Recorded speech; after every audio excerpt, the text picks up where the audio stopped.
This is Keys to the Shop, episode 117, Coffee and Cocktails, with Amanda Whitt. Hey everybody, and welcome to another episode of Keys to the Shop, where we give you insights, inspiration, and the tools you need to grow as a coffee service professional. My name is Chris DeFurio. I am your host here at the show, and I'm really happy to have you along today as always. We have a great show in store for you today, a very informative one and a fun topic. We're talking about the world of cocktails and how they relate to coffee, what we can learn from craft bartending and craft cocktails in the coffee world, and also a little bit about coffee cocktails and some steps that we can take to really integrate spirits into our coffee programs well. And our special guest, Amanda Whitt, is going to lay that all out for us in an amazing way. Keys to the Shop is brought to you by Prima Coffee. Prima Coffee is a specialty coffee equipment supplier. They're based out of Louisville, Kentucky. And since they began their business, they have set out to make the best coffee brewing equipment available to the general public and professionals alike. And their focus is on curating the best equipment for every need their customers could have. Grinders, espresso machines, under-counter refrigeration, home, commercial, you name it, they have it. And they definitely put a big emphasis on having the expertise to help their customers get the right gear to fit every situation. So no matter what you're looking at, whether it's a home bar or you're opening a coffee shop or your second coffee shop and need to be outfitted with the right equipment, Prima Coffee is definitely the place to look. So reach out to them at prima-coffee.com. Reach out via phone or email and see how they can help you get the right gear to fit your situation. I've always loved working with Prima Coffee over the years, and really excited to see what they can do for you. Thank you, Prima Coffee, for your support of Keys to the Shop. Keys to the Shop is also brought to you by Pacific Foods. They're the folks behind the Barista series line of non-dairy performance beverages. Now, those are designed specifically for professional baristas and the standards for excellence that they demand. So you could have almond, soy, coconut, rice, or oat milk, and its ability to take the heat from steaming, produce an unmatched silky texture, and keep the flavor balance of the drink focused on coffee makes it a perfect choice for your cafe's menu. And we're talking about a company, Pacific, that is a huge supporter of specialty coffee, and they've demonstrated their passion for the community and the craft of the barista by listening to and serving the needs of real specialty coffee professionals. So go to pacificfoods.com and see how the Barista series line of non-dairy performance beverages can really add something special to your non-dairy options in the cafe. Thank you so much, Pacific, for your support of Keys to the Shop. All right, so today we are talking about coffee and cocktails. This is a great time, actually, to talk about this, not only because, with changes of seasons, we start to think about, what cocktails are appropriate for this time.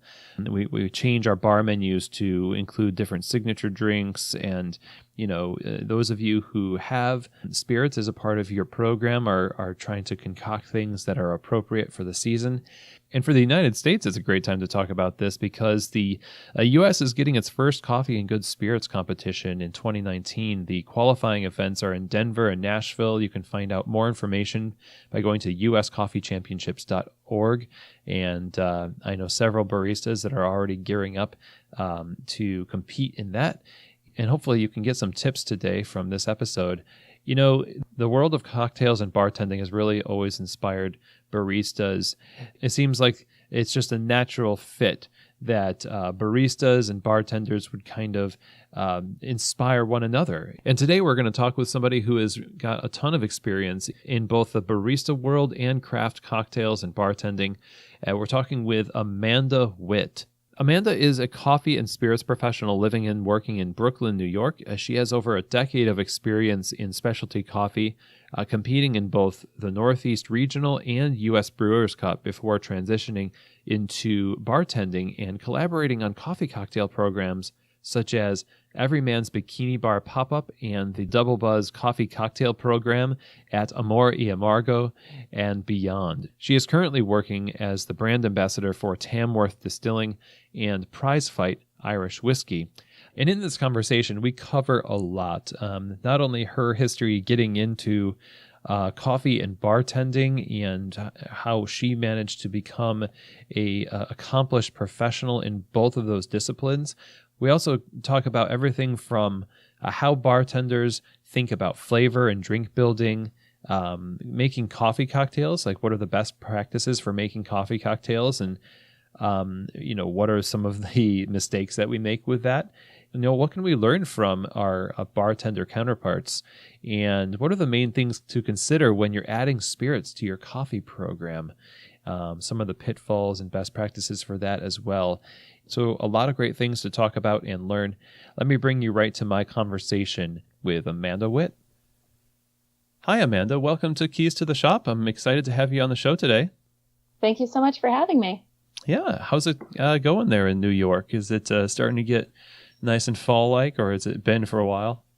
Oh, it is. It's been about 3 days in, and I'm so grateful for it because it was a really, really hot summer. So it's just so nice to not be sweating head to toe the second you walk out of the house. Oh, man. Yeah. Here in Louisville, I'm from upstate New York myself. We just started like anything below 80. So it's... Oh, thank goodness. Yes. I have heard so many great things about your work with both coffee and cocktails, and you are the perfect person to talk to about both of those things. And so I'm excited to just dive into this topic today. I wonder if you might just give us a little bit of a background, like what is it that got you into coffee and then cocktails? Was that simultaneous? Like which came first, and how did you get drawn into these worlds? Well, I've always been excited about coffee. I grew up in the Pacific Northwest, outside of Olympia, Washington, and even at the time when I was growing up, coffee was in it was really starting to incorporate into the DNA. Like every restaurant had an espresso machine. I started drinking lattes when I was probably 13, 14 years old. Like it was very, very much part of it. And I always kind of saw the baristas as being like very cool and interesting. And I had always seen it as a job that I would take in high school. And I in fact did. So I've actually been working on coffee since I was about 16 years old, and I am 32 now. So, and then as far as going into kind of more specialty and treating coffee as a career path, that started with my employment at Galaxy Espresso in Seattle, which later became Victrola Coffee. At the time when I took Victrola, it was my college job. And then after kind of looking around Victrola, seeing that I was pursuing a liberal arts degree and that most of my coworkers had a master's in some sort of a liberal arts field, I decided that maybe I would take the coffee thing a little more seriously and see where it could take me in the future. So from there, I went and worked at Victrola for a while. Then I kind of on a whim moved down to New Orleans to see what sort of specialty coffee thing could get started down there. I ended up leaving a little early, kind of before some of the now more prominent projects there are open. And then I moved to Philadelphia, worked with a great counterculture account there that's unfortunately no longer open, before moving up to New York and working with Everyman Espresso. Mm-hmm. So at what point did you get really heavy into the cocktail and bartending scene? So I had, as far as getting into it as an employee or as someone who was curious and enthusiastic about it? Well, let's start with I feel like the enthusiasm probably comes first, right? Oh yeah, of course. So I started getting really enthusiastic actually with my job at Victrola in Seattle. I was working often at the 15th Street location, and that one, or is it 15th Avenue in Seattle? Anyways, no Seattleites give me hate mail.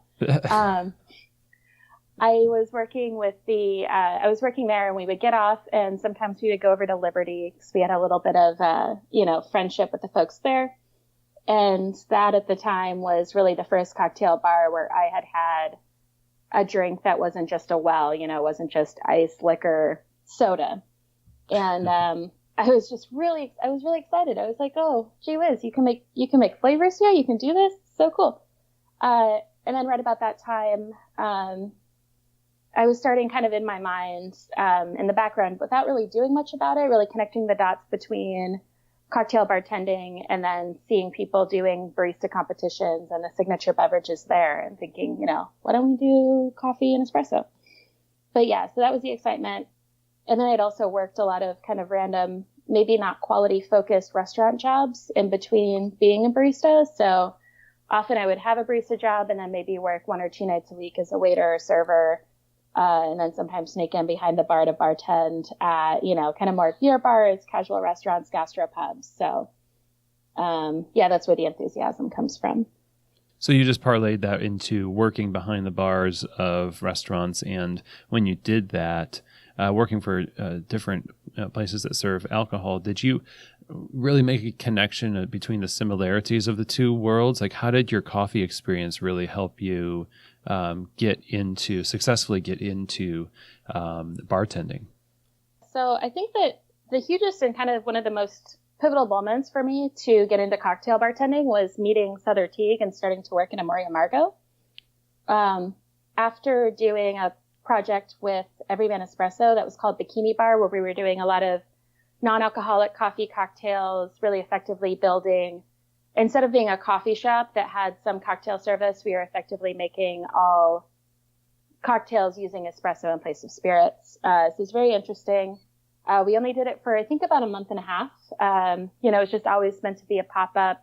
It was in this beautiful space that's actually still exists. It's called Bikini Bar, where a woman who is a former swimwear designer had, hence the Bikini Bar statement, the name, had been collecting a lot of, vintage tiki memorabilia, mid-century furniture, rattan furniture, and it was all together in this really incredible. It was a space that couldn't exist long term, but for the period we had it was just such a wonderful opportunity. Shortly after that, I had been introduced to Souther through the person who was currently running Double Buzz, which is their coffee cocktail program. Her name's Natalie Check. She's now an artist. It's incredible. Check her out. But she was getting ready to leave to finish doing Double Buzz and had asked me to take over. While I was there, we had changed up some stuff. So Double Buzz was always, the intention was Amoria Margot. It's a really simple bar. It's focused on Amaro and bitters. So Italian bitter spirits, and also at this point, bitter spirits that come from around the world, as well as tincture bitters. I kind of fell in love with Amaro immediately because that bitter profile really agrees with coffee. So it really agrees with a palate that has been drinking and loving coffee their whole life. But Amoria Margot is really focused on Amaro. It has one of the best, in spite of being probably one of the smallest bars in New York City, has one of the largest selections of Amaros, probably anywhere in the United States. And if someone else has a bigger selection, I will fly there tomorrow. Just let me know. But they were doing this project called Double Buzz, and their idea was that they didn't want to do brunch. They're not a restaurant. They didn't want to deal with that type of service, but they wanted to be able to be open during the day on the weekends. And the solution was to do coffee cocktails. So, taking the bitter profiles of coffees, which, as sweet as wonderful as you brew a coffee, it's always going to have an inherent bitterness. And that flavor profile will work really well when mixed with Amaros. Because the interesting thing about bitter is it's not a compounding flavor. You don't take two bitter things and make a more bitter after product. You just get a more complex and more delicious and rich after product. So the cocktails there were really fun, really stuck to this very simple format, often, 2 parts coffee to 1 part spirit, and then those spirits could be, 2, 3, 4 different things. So that was really wonderful. And it really kind of, the way that introduced me to spirits was a couple things. One, Souther was an incredible mentor. He really taught me a lot about bartending, not just when it came to doing this very specific and very isolated project, but also, in kind of this whole very encompassing philosophy of what bartenders do and how bartenders think about building a drink, think about building flavor, and also think about how to be, good stewards of their bar. So I always really respected that. And then from there, I had been working and mostly as a barista in New York City up until that point.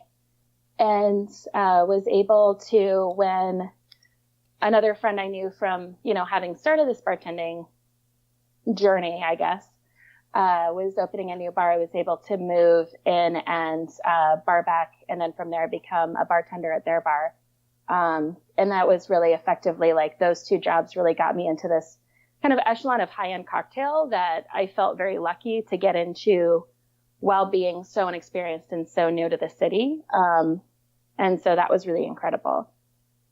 What is it? I want to go back to the statement you just made a little bit ago. And by the way, this is a fascinating story about it. It kind of mirrors the way that a lot of people get into the coffee world, because they're introduced to these higher echelons through like competitions or tasting events and things like that, where their curiosity is piqued more and more, and something that just hooks them in. It sounds like Amaro and in that world was like one of those hooks that kind of really drug you in. And then learning about the way bartenders think about their craft, I want to ask you, what is it that you learned about the way bartenders think about building drinks and respecting the product and just the quality control aspect of that world?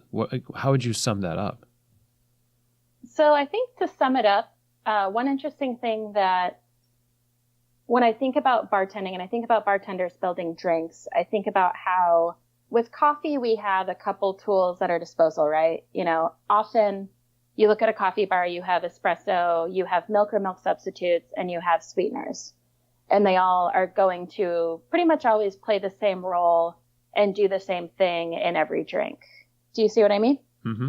Absolutely. Whereas when you look at the back bar and you look at certain products, and they can play a plethora of roles. You know what I mean? You can take a peated scotch, you can mix it into a drink and have this powerful, smoky, interesting bomb. Or, you could make it a rinse, or you could put it in I think they're called a nebulizer, like the little spray bottle, and you can put it along the top, and you can have this very light, floral, juicy drink, and then just kind of have this like memory of the smoke. Mm-hmm. And so you're taking one ingredient and you've looked at different ways to make it a tool or make it a flavor agent, along this whole spectrum. You're looking at how people manipulate ingredients. When you look at like espresso versus drip coffee, that is one ingredient, a coffee bean, that has been manipulated or changed in certain ways. But I think that bartenders just look at each ingredient they have, and they look at the ways that they can, manipulate and play with it in such a more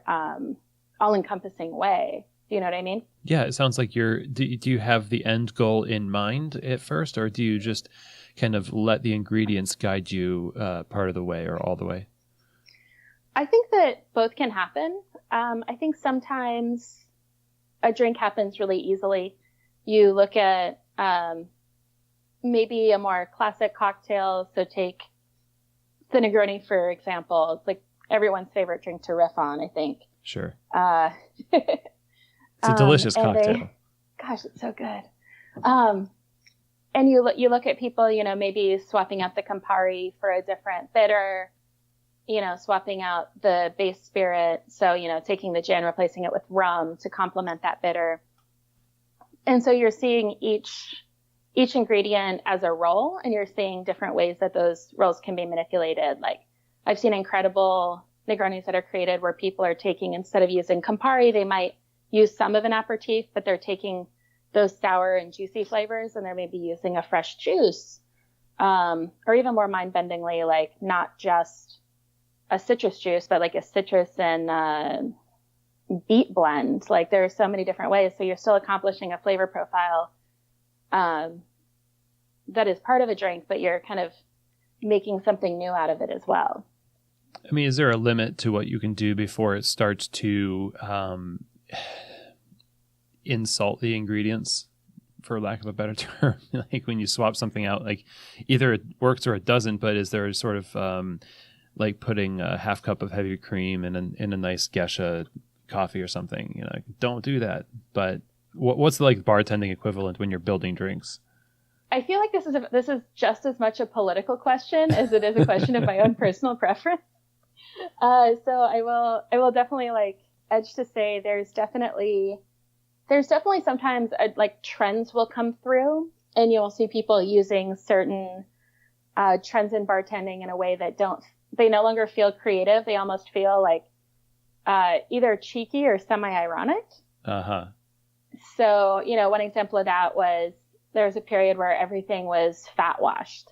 And you go and be like, bacon old fashioned, fat washed whiskey. And you go in somewhere else and they're like, we use popcorn butter to wash this. And you're just like, but why?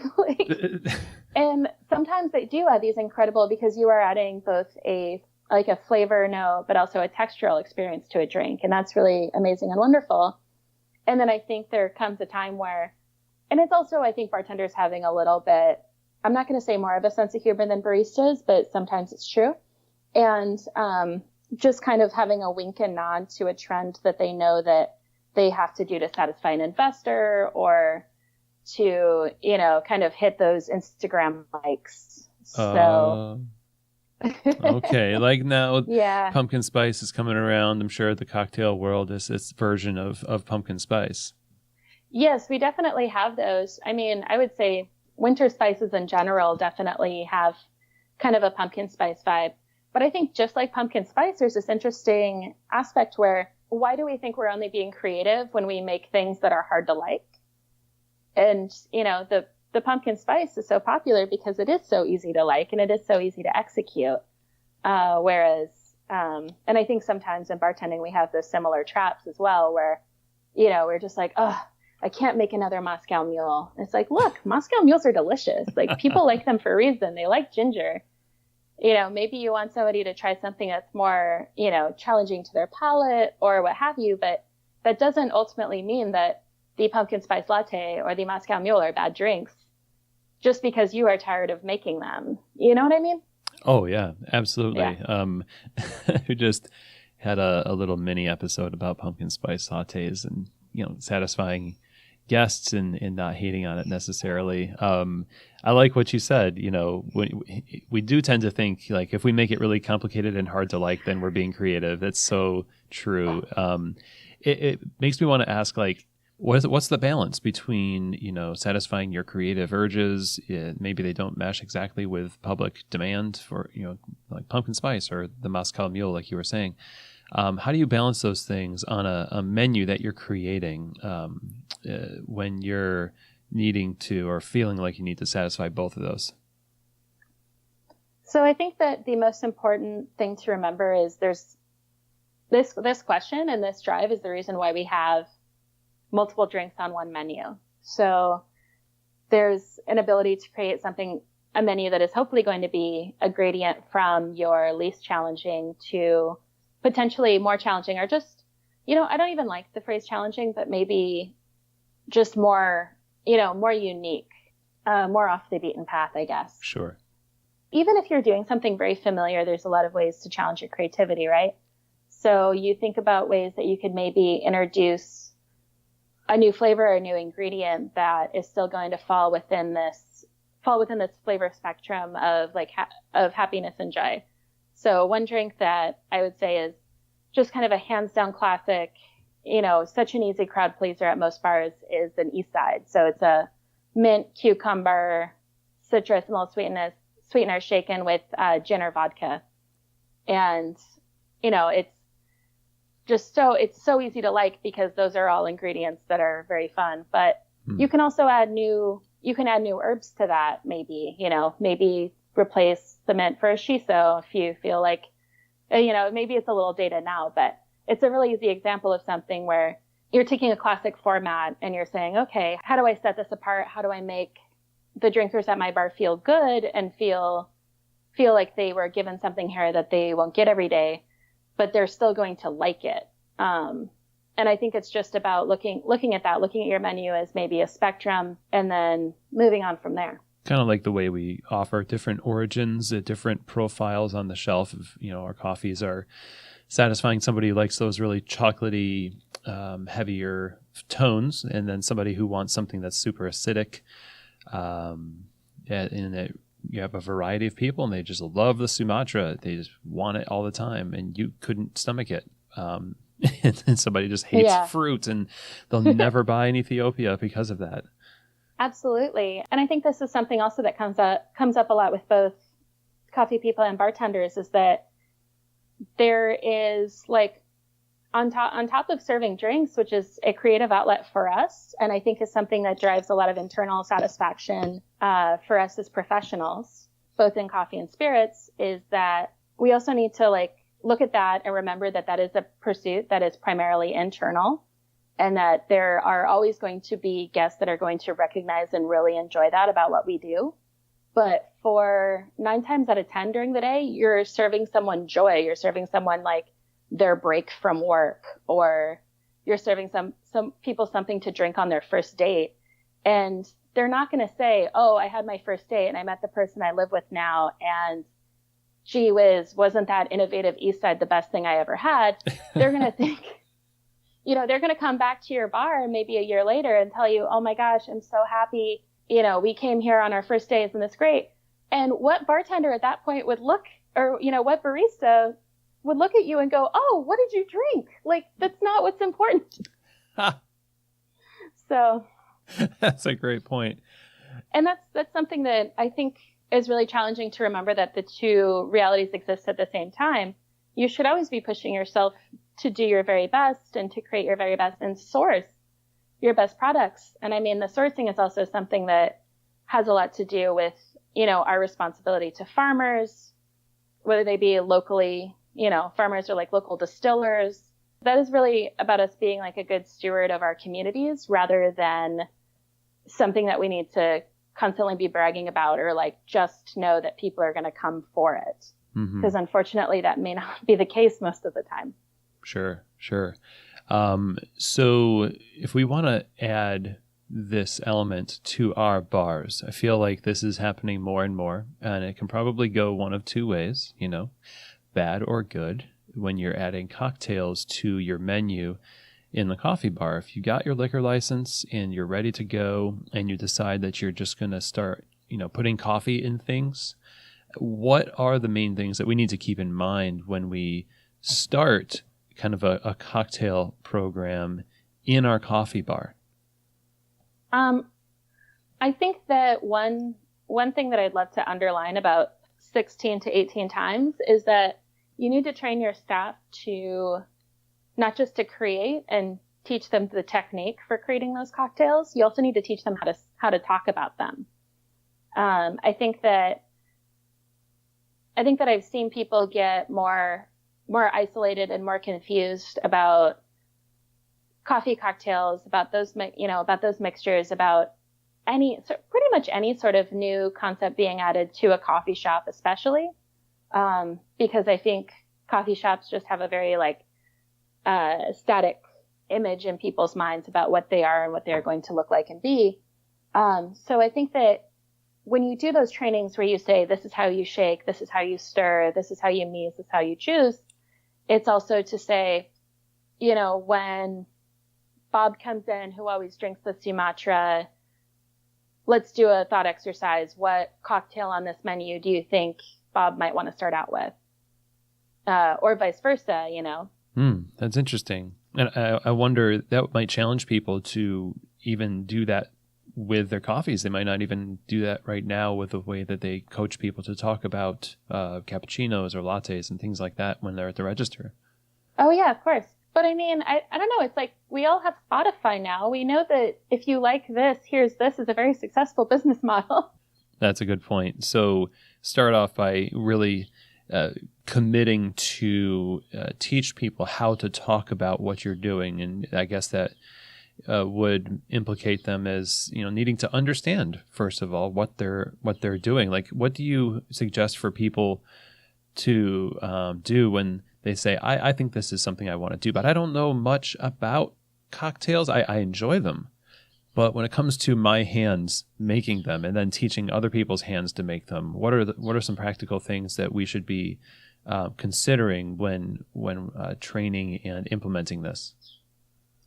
So I would definitely, if you have a relationship at all with any cocktail bars that you can get in contact with, to either see if someone on their staff can do some trainings for you both in their space and in yours. So you can see how that space is put together and how that allows them to go through the process of making cocktails and then see what can be adjusted or reformatted in your own shop to make that work. I think that's a really good way to start. Another thing is it's very different to know how to do something than to know how to teach others to do it. So another good thing to do is to read a lot. I mean, there's extensive books about cocktails that go into people's thought process and their creation. The newest one that just came out, sorry to plug my mentor again, but Souther Teague just released one called I'm Just Here for the Drinks. And it was really eerie to read pages and knowing that those were the exact same things that he had said to me in the past about how to create cocktails. And then another one I really loved is I think it's called The Bartender's Bible by Jim Meehan. Mm-hmm. If I got that wrong, we can, I guess, put it in some sort of notes. But those, and then also The Joy of Mixology by Gary Regan, which is just a perennial classic. But these are all really great for learning how other people go about creating cocktails. And that's going to help you to be able to teach your team because they're not all going to learn the same way you did. Great. Thanks for that. When it comes to taking this on as a project, I imagine just like you probably have gotten better at coffee or, barista work as a result of expanding your horizons to the cocktail world. You imagine that would be a similar result for a coffee bar and their staff when they take something like this on? Oh, absolutely. At the very least, you're getting an incredible palate exercise. But I mean, best case scenario, you're getting both an incredible palate exercise and you're learning economy of motion. You're learning, kind of how to incorporate different flavors, how to recognize different flavors. And that's always helpful. I feel like the cocktail world might be a little bit more developed when it comes to economy of motion. Would you say that's the case? It's just a inkling that I have.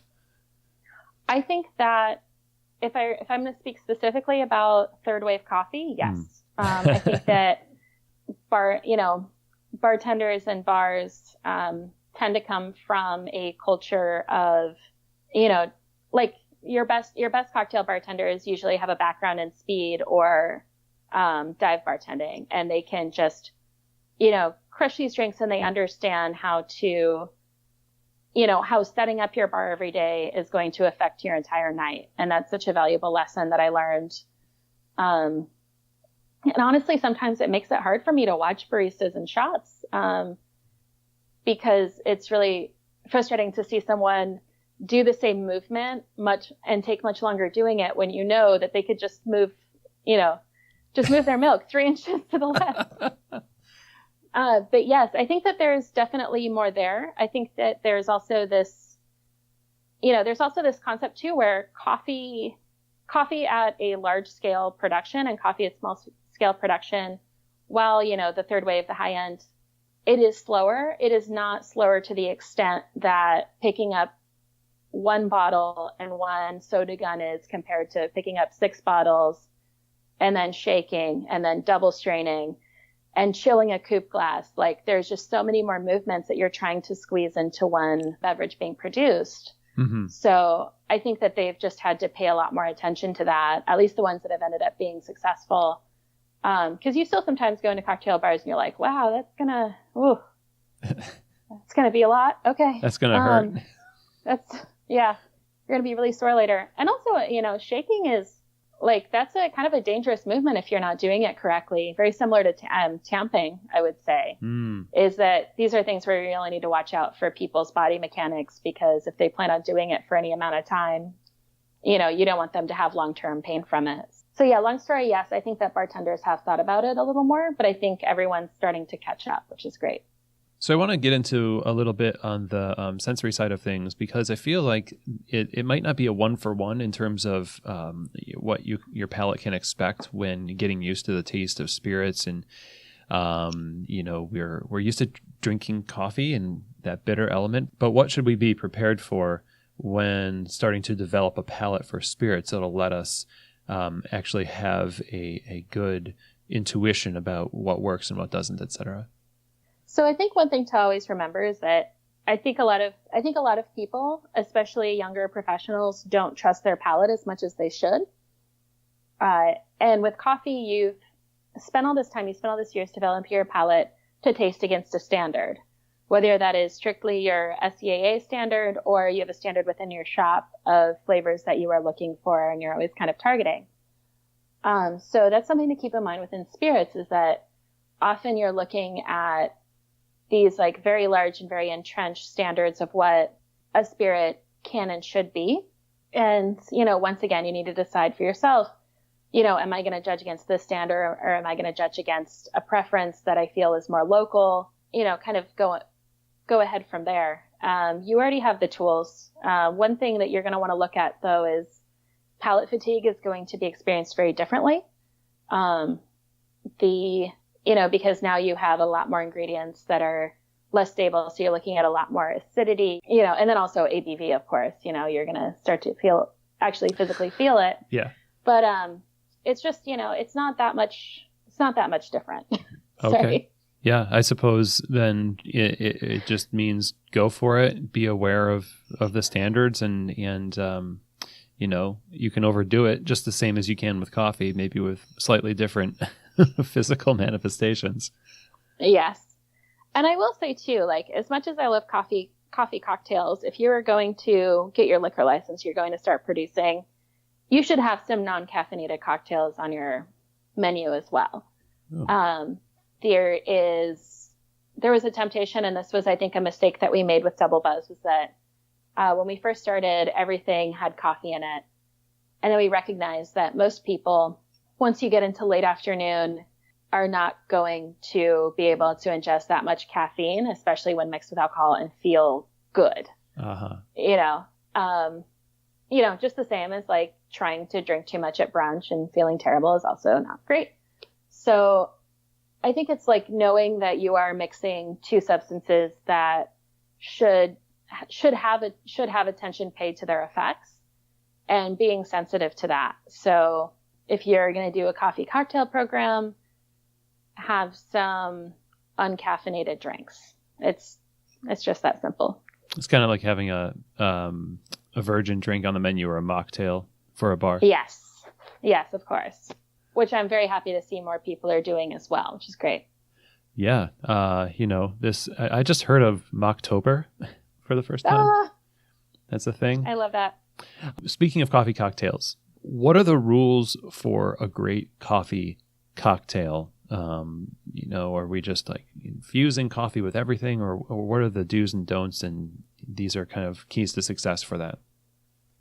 All right. So I would say the rules for a great coffee cocktail, very generally, is one that can be consistently executed.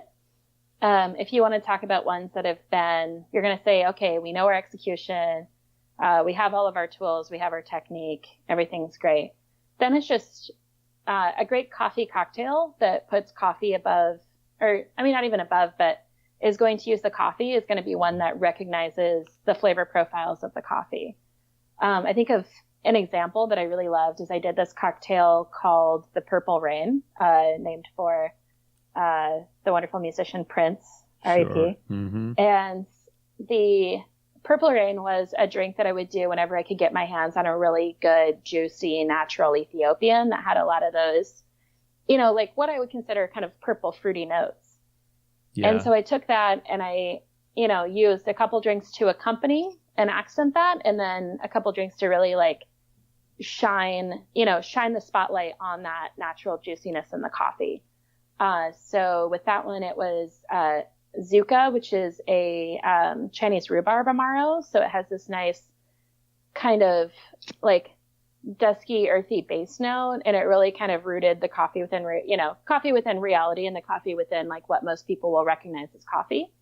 And then I added a rosé vermouth and a lavender bitters and a twist of grapefruit. So the rosé vermouth was a great complement to those juicy characteristics. Vermouth is made with a fermented fruit ingredient. And when you look at like what's great about a natural processed coffee, it is those kind of overripe fruit flavors that are bordering on fermentation without going into that like nightmares, nightmare sour flavor.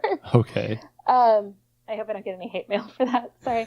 And then also the lavender bitters, which kind of just would like pump up the aromatics. So I think that was a really successful drink because it was one where it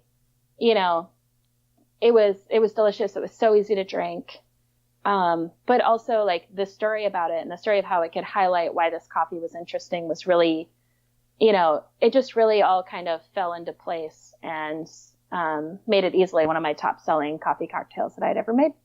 Sounds delicious. I'm just marveling at the creativity that you can have with these ingredients that you're adding, where the flavors, we put flavor notes on bags, and sometimes we do or don't taste them. But when you're adding something that says lavender on it, I'm pretty sure you're going to taste lavender. Yeah. And so you can kind of guarantee that that's going to come out. But you said easy drinking. Is this the goal for a cocktail? Is generally that it's like it has this cohesive like flavor on the palate? Is there room for something that's unbalanced? I don't think anything should ever be unbalanced. I think that your definition though of balance needs to include a large spectrum of flavors, but you always need to have some like level of harmony.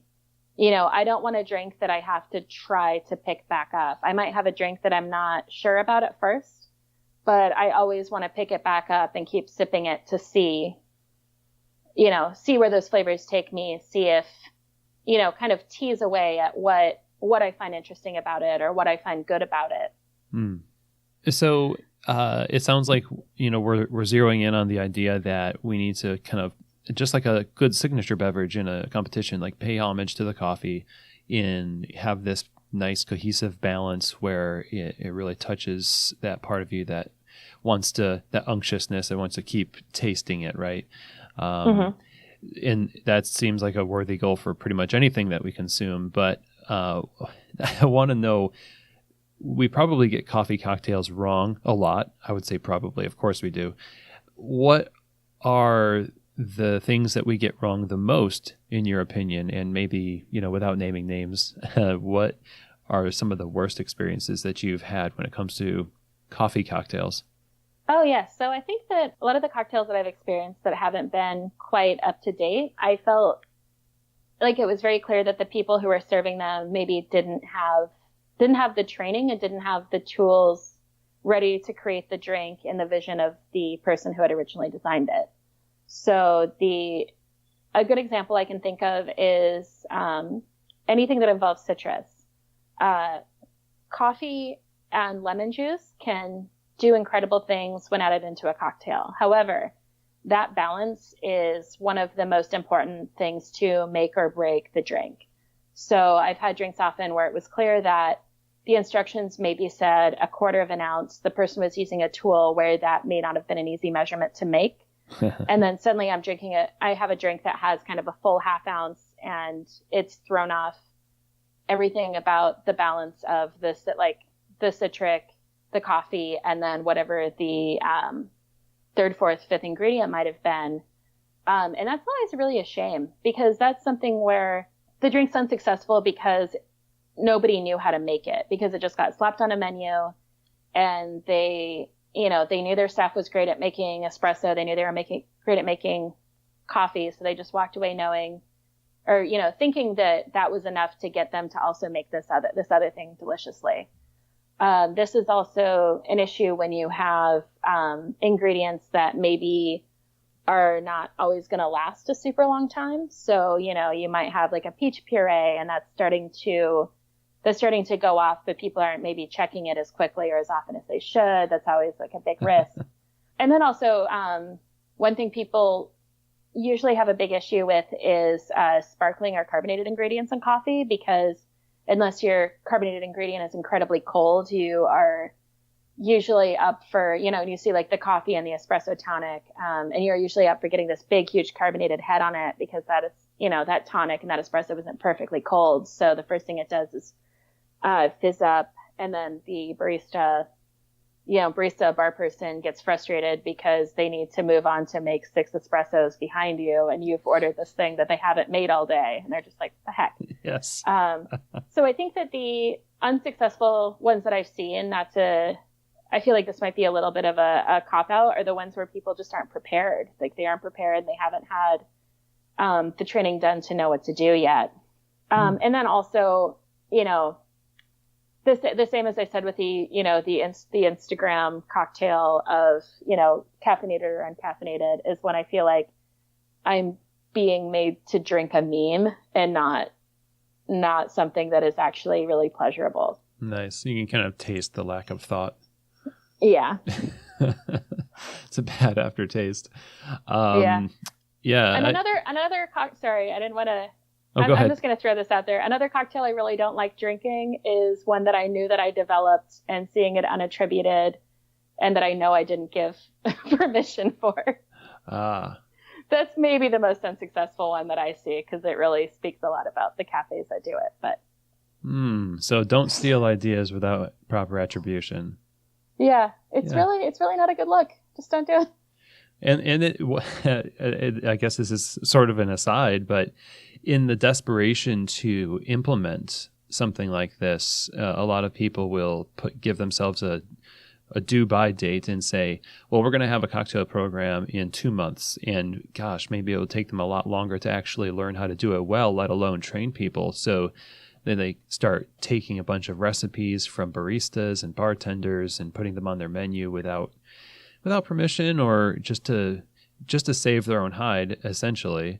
I imagine that's what's behind it. Oh, absolutely. And I think something that folks may not recognize is that most of the time, if you ask a bartender, you ask a barista who has had these sort of drinks on in the past, they'll usually say yes. They just want to be asked. Mm-hmm. There's, no money changing hands, nothing. Just ask. Like, that's really just the right thing to do. And I think there's a lot of that pressure, and sometimes that pressure can come from, owners or investors that, saw something on the internet and got an idea, and decided that now we're going to do this, and I don't want to hear any excuses. And you're like, well, actually building a meaningful training program isn't an excuse. It's a step, but that's not always, the way that folks view things when they're not boots on the ground day to day. So there's that. Yeah, there's that. There are trends too, like you were saying before. Like I wonder about cold brew as a flavoring agent too, because what you described earlier, I don't imagine working for cold brew, because cold brew kind of tastes like cold brew. Yes. So it is. This is maybe incendiary, so apologies ahead of time, but is cold brew a cop-out? Okay, so here's how I feel about this. If you are in a coffee shop, or you have the tools to create coffee behind your bar that is not cold brew, and then execute these cocktails well, please do that instead. However, I have been very tickled to see some really good, especially with like the cold brew concentrates, which can be used in smaller amounts, and in, smaller intervals. Those are a great tool for, bartenders and for restaurants, because the stability and the consistency of it, because it only tastes like cold brew, allows for them to, maybe it sucks because it's, they're using coffee flavored coffee, but they can incorporate those flavors into some really interesting drinks that are letting the other spirits or the other ingredients shine. So as much as I too am on like team, why cold brew, I just also am very happy to see that. But it's also like, one thing I recommend to bars sometimes, but I think that their bottom lines are really different, is, hashtag not all cold brews. Like, some of them aren't as bad. You could get some really wonderful drinks if you're using something like Slingshot, which is really attentively made. I don't know if I'm allowed to plug. Oh, plug away. Companies, but if you're using like Jenny's product, that stuff has a flavor profile and is quite stable. So if you're a bar and you can order a case of it, you can do some wonderful things. But I think that for a lot of people, it's, kind of upfront cost when they're like, oh, but I can just go get this big jug of Bustelo, You could also bloom the cold brew, right? And it brings out more acidity. Yeah. I haven't read up a lot about that because that might, why would I read something that might make me change my long held opinion? No, stick with your guns there. Yeah. But I think that, so yeah, long story short, I don't think that it's a cop out for restaurants and for bars, but I think for cafes, sometimes I kind of want to be like, come on, guys. I know you got this cool tap system installed, but come on, you can do that. You can do better. Well, speaking of doing better, I feel like this whole conversation, I've learned a lot. This has been fascinating, and I feel like everything that you've talked about here is going to help us make better decisions when it comes to integrating cocktails into our programs, or just really, understanding it to the level where we can consume them and let it help develop our palates as consumers of cocktails. So this has been fantastic. My last question to you is kind of a two-parter, and that is, as we go out to have cocktails, in your opinion, what should baristas be ordering in, craft cocktail bars, and what's your favorite cocktail? So I think baristas should, maybe instead of telling them what to order, I think the conversation might be about how to order. You're going into a great cocktail bar. You know that you're going to spend more than you're probably used to spending on a drink, but there are people at that bar that want to help you and want to engage with you. So, maybe think of it as an opportunity to trust the experience, or trust the expertise of another person, so you go in, take a look at the menu, of course, but also, maybe tell the bartender, I really like drinks that are very juice forward. I really like drinks that are very spirit forward, and let that bartender guide you, because when you're letting them guide you, you're letting someone else teach you how they do customer service, and that can only make you better at your job in the future. So for that, I think it's, be open to trying new things. It could be really fun. So that's what I recommend they drink. And if they're not willing to do that, because they don't feel like having that conversation, they go on a busy night, they should just order my favorite drink, which happens to be a Negroni, which I've probably mentioned like 4 or 5 times now. The reason it's my favorite is I love the balance. I love the fact that the gin, the Campari, and the sweet vermouth, they're all very big flavors, but when they're put together, they create something, they create this drink that is just so it's just wonderful. It's just like a model for how good a drink can be. It's, it's tart, it's earthy, it's sippable, but if you're really thirsty and it's a really hot day, it's very tempting to, just knock it all back in one. And I also really love the way that the Negroni has kind of created a life of its own because of people who have adopted it. Negroni Week as a national charitable organization has allowed bars to raise so much money for charity by offering their own signature Negronis and then donating $1 a piece.